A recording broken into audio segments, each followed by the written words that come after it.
Good morning. It's time for our daily devotion, and today we are in Matthew chapter 9. Another chapter where we have all these miracles crammed in, one right after another. We're seeing this picture of Jesus develop, and each of the miracles tells us something about his nature, about his compassion, about his caring for people, and about his priorities. One of the interesting parts of the miracles here is that Jesus is stretching the limits. He's pushing the boundaries back. He is dealing with untouchables. He is ministering to those who have been pushed outside of organized religion. And one of the key issues is that health and death and certain kinds of illnesses prevented people from access to their faith, to the practice of their faith, to the synagogue, to the temple, to rabbis, to priests. Jesus comes and blows all of those stereotypes away. For instance, the lady who comes with the issue of blood would have been considered an outcast in Jesus' day. She would not have been allowed to worship at the temple. She would have not been allowed to have social interaction with other people. She would have been seen as somehow tainted and unclean.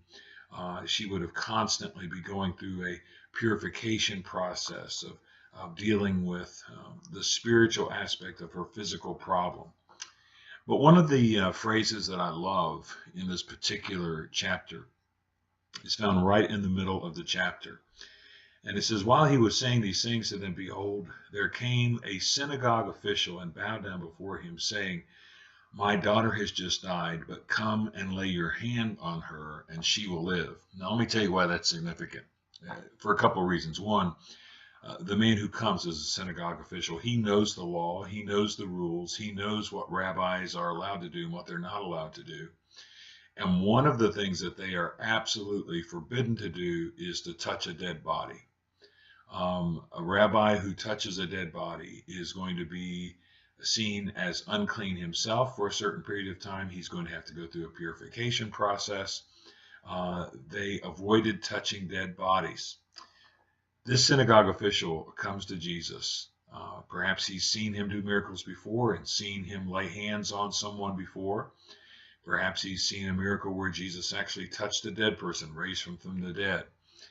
But whatever his background and however he's come to this understanding of who Jesus is, he says to Jesus, if you'll just come and do what you're not supposed to do, if you'll just come and touch the dead, if you'll just come and supersede the boundaries, if you'll come and do what's outside the box, if you'll come and stretch the limits. In other words, Jesus, what I'm asking you to do is not the normal religious practice. What I'm asking you to do is not what's expected of you.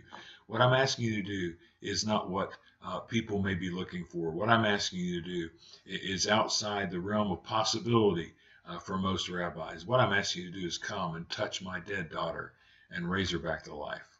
And Jesus does it. You know what that tells me about Jesus?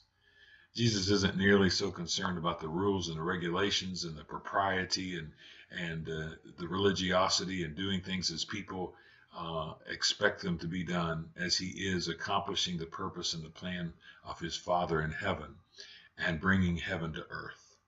Jesus isn't constrained by our expectations. He is only restricted by our faith.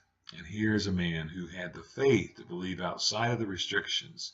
And as a result, his daughter was raised from the dead. What do you need from Jesus today? Maybe it's not as drastic as someone being raised from the dead. Maybe it's a job. Maybe it's a healing in a relationship. Maybe it's a sickness to be delivered from. Perhaps it's a financial need. Whatever it is, Jesus is able.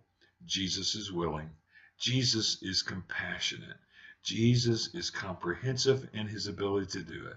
And Jesus will accomplish it in whatever way necessary in order to see the will of God done in your life. Now, go make it a great day, and I'll see you tomorrow.